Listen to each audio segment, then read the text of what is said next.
Voici certains points qu'il est bon de connaître sur le théorème de Pythagore.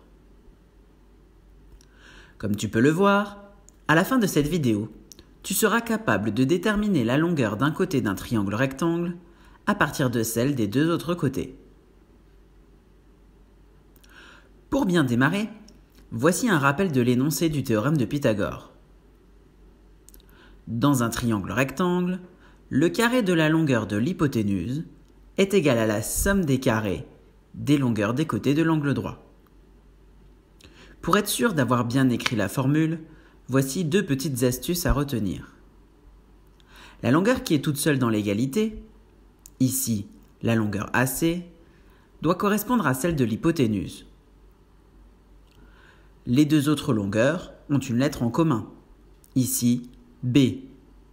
Cela doit correspondre au sommet de l'angle droit du triangle.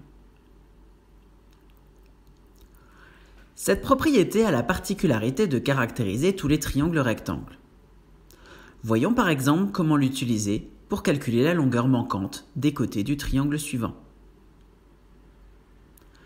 Le triangle MNO est rectangle en N.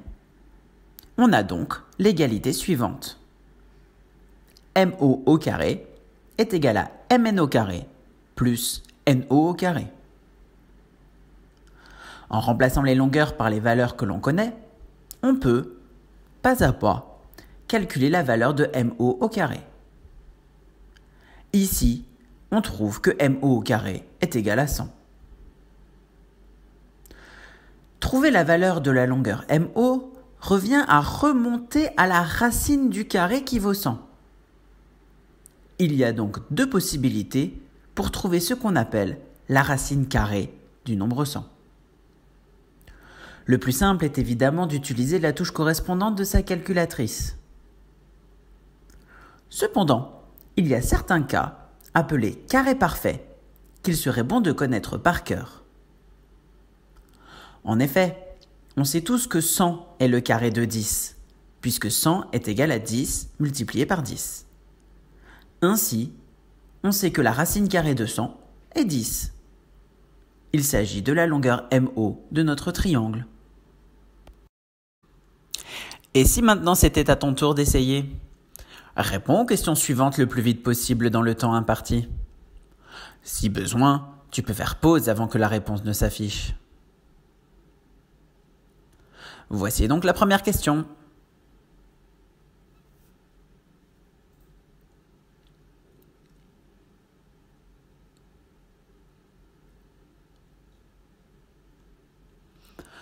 Place à la réponse. Le triangle REC est rectangle en E. On peut utiliser le théorème de Pythagore pour obtenir l'égalité suivante. En y remplaçant les longueurs connues, puis en effectuant les calculs correspondants, on obtient que le carré de la longueur RC est égal à 56,25. Ici, on va utiliser la calculatrice pour déterminer la racine carrée de ce nombre. On trouve alors que la longueur RC est égale à 7,5 cm. Et voici la deuxième question.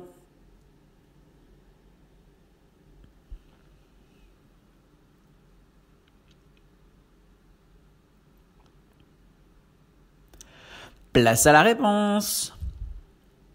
Comme dans la question précédente, on va pouvoir utiliser le théorème de Pythagore car le triangle BOL est rectangle en haut.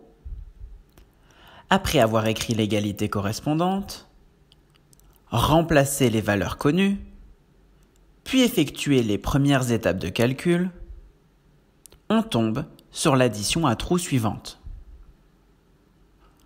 Pour déterminer la valeur de BO au carré, il faut donc effectuer une soustraction. Ici, on finit par tomber sur un carré parfait. Comme 9 est égal au carré de 3, on trouve que la longueur BO est de 3 cm. Ça y est, te voilà normalement prêt pour le travail qui t'attend en classe. Mais n'hésite pas à revoir cette vidéo autant de fois que tu en auras besoin.